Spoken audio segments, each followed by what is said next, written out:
Ah, les fractions.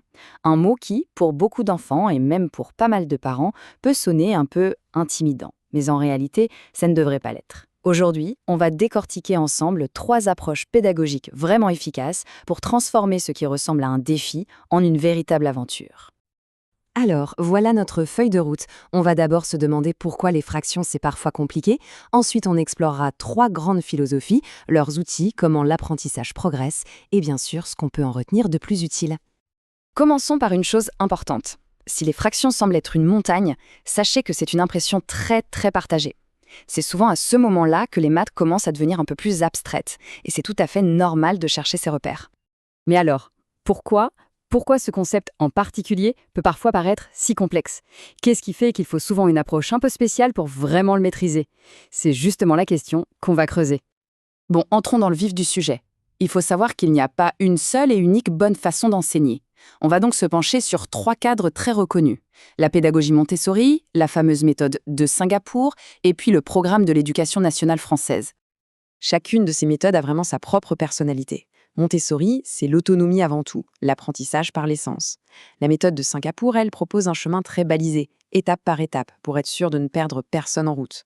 Quant au programme français, il met le paquet sur la résolution de problèmes comme moteur de l'apprentissage. Et là, on voit bien le contraste entre les philosophies. D'un côté, on a le célèbre mantra de Montessori, «Aide-moi à faire seul». L'enfant est vraiment l'acteur principal qui découvre à son propre rythme. De l'autre côté, Singapour est beaucoup plus structuré, avec une progression en 3 temps. D'abord, je touche, ensuite je dessine, et seulement après, j'utilise les symboles. Et l'approche française, alors? Eh bien, son credo, c'est que les maths, ce n'est pas juste une série de calculs.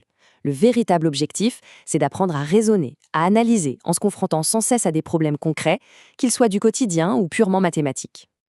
Allez, passons à la partie que je préfère, les outils.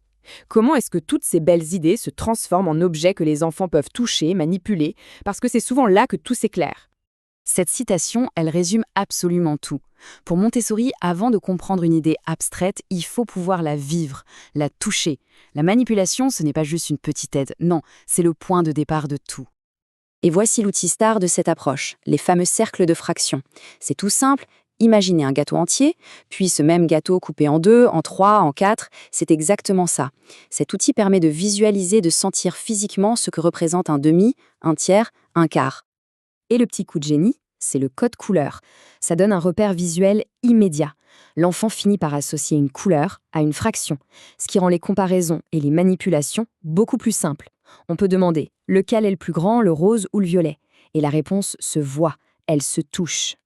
Du côté de Singapour, on change de registre. Leur outil fétiche, ce sont les modèles en barre. L'idée, c'est qu'avant de se jeter sur les chiffres, on va d'abord dessiner le problème. On trace une barre pour le total, on la divise en morceaux. C'est une étape visuelle hyper importante, un pont entre le concret et l'abstrait. L'approche française, elle, voit la résolution de problèmes comme une boucle. On part d'une situation de la vie de tous les jours, on la traduit en langage mathématique pour trouver une solution, et ensuite, étape cruciale, on revient au problème de départ pour vérifier que la réponse a bien un sens. C'est un aller-retour permanent. Ok, on a vu les grandes idées, on a vu les outils. Maintenant, regardons comment la connaissance des fractions se construit petit à petit avec ces méthodes. Comment on passe du simple «je reconnais une fraction» à une utilisation fluide et naturelle. La méthode de Singapour est très transparente sur sa progression. C'est toujours ce même cheminement en 3 temps. On commence par le concret, on manipule des objets. Puis, on passe à l'étape pictorale. On dessine ce qu'on vient de faire. Et c'est seulement à la fin qu'on arrive aux chiffres et aux symboles. C'est un passage en douceur qui rassure et qui consolide la compréhension. L'approche du programme français est un peu différente. Elle part de l'idée qu'une fraction, ce n'est pas un concept unique, mais une idée avec plusieurs visages. Une fraction, ce n'est pas juste une part de gâteau. C'est aussi un nombre qu'on peut placer sur une droite graduée, ou encore le résultat d'une division qu'on ne peut pas finir. Et ce qui est vraiment intéressant, c'est de voir comment ces différents sens sont introduits progressivement, année après année. En CM1, on pose les bases, la fraction comme partage. En CM2, on découvre qu'une fraction peut agir sur un nombre, par exemple pour calculer les 2/3 d'une collection de billes. Et en 6e, on boucle la boucle en comprenant que 3/4, c'est aussi le résultat de 3 divisé par 4. Ce tableau, il montre bien cette construction progressive. Les compétences sont précises et s'empilent les unes sur les autres. On pose les fondations en CM1, on apprend à calculer avec en CM2 et on atteint une compréhension plus globale et abstraite en 6e. C'est une montée en puissance très structurée.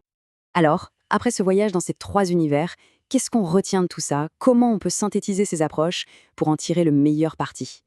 Voilà un résumé qui permet d'y voir clair en un clin d'œil. Le point le plus important, c'est de comprendre que chaque méthode a ses super pouvoirs. Montessori est imbattable pour ancrer le concept dans le réel et développer l'autonomie. Singapour est génial pour structurer la pensée et faciliter le passage à l'abstraction. Et le programme français est hyper complet pour construire un raisonnement solide et des automatismes. Et tout ça, ça nous amène à la question finale. Finalement, plutôt que de les opposer, la vraie clé ne serait-elle pas de piocher intelligemment dans chacune de ces boîtes à outils? En combinant la manipulation si chère à Montessori, la modélisation visuelle de Singapour et la rigueur dans la résolution de problèmes du programme français, on a peut-être la recette pour créer le parcours d'apprentissage le plus riche et le plus solide possible. La réponse se trouve sans doute dans ce mélange.